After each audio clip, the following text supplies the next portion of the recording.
Morning, this is Pramod Jaiswal from English Chronicles. Today I am going to take up long answer questions. The first topic will be from Edmund Spenser, and the topic is the Renaissance. Obviously, you must know that Edmund Spenser was one of the greatest poets of that era, and I will try my best to give you main points of the answer, though the answer should be of at least 800 words. But I am trying to give you the main points, and I think you will be satisfied with my answer. This question came in December 20 also, so it's very important for this time as well. So what was the role of the court in the shaping of English Renaissance literature? The term Renaissance, earlier it was pronounced as Renaissance, the spelling, but now it is pronounced as Renaissance or rebirth of poetry. Renaissance means it was a rebirth. Was written by courtiers or by educated gentlemen. Means only the people of the court were allowed to write, and was rarely published. Poetry was written for a small circle of friends or addressed to noble persons. मतलब उस समय poetry सिर्फ noble people and elite class people के लिए लिखा जाता था. It was the common practice for courtiers of the period to be poets. Self perception, खुद को समझना, that is called self perception as poets was important to them.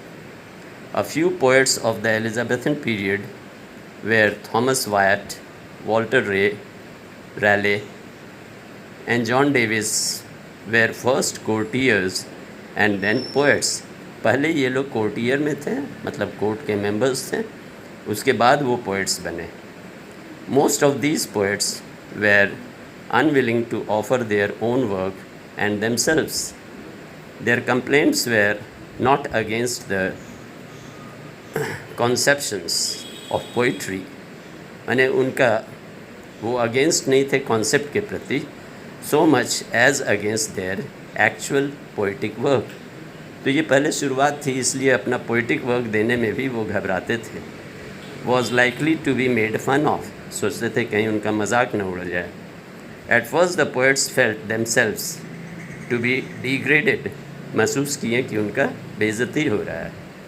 They themselves exhibited their art as insufficient to its own ambitions. अपने महत्वाकांक्षी के से वो उसको कम पाते थे, which resulted in tension. A big question arose whether a courtier is born one or anyone from outside the nobility could also become the one on the basis of his abilities, accomplishments and learning.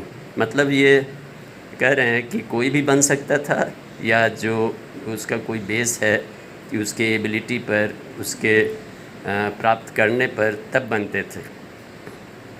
Spencer was not born into the nobility. वो Nobel family में born नहीं थे, लेकिन फिर भी वो educated थे. Coleridge's book suggested that the ideal courtier was graceful and educated. जो आइडियल माने सही कोर्टियर थे वो ग्रेसफुल होते थे, अच्छे होते थे, एंड एजुकेटेड थे. He should be accomplished and versatile. वो पूर्ण रूप से परिपूर्ण होने चाहिए थे और बहुत से गुणों से भरपूर होना चाहिए था. In his personality. For average Elizabethan courtier, it was necessary for them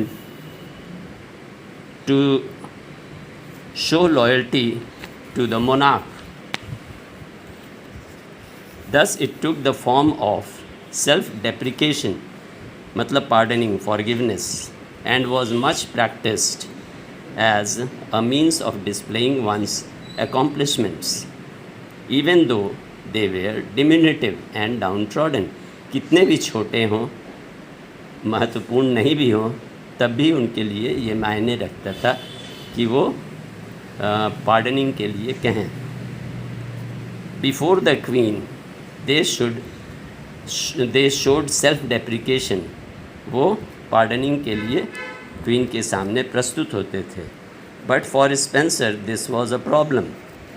it should be borne in mind that the writing of poetry and the practice of self-deprecation were both necessary। यानी poetry लिखने के लिए self pardoning और politeness ज़रूरी था। were both necessary for the politics of the Elizabethan court and the self presentation of the courtier there।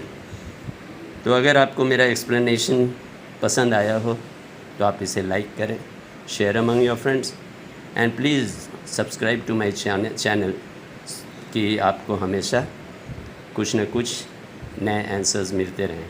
Thanks for watching this video. Have a nice time.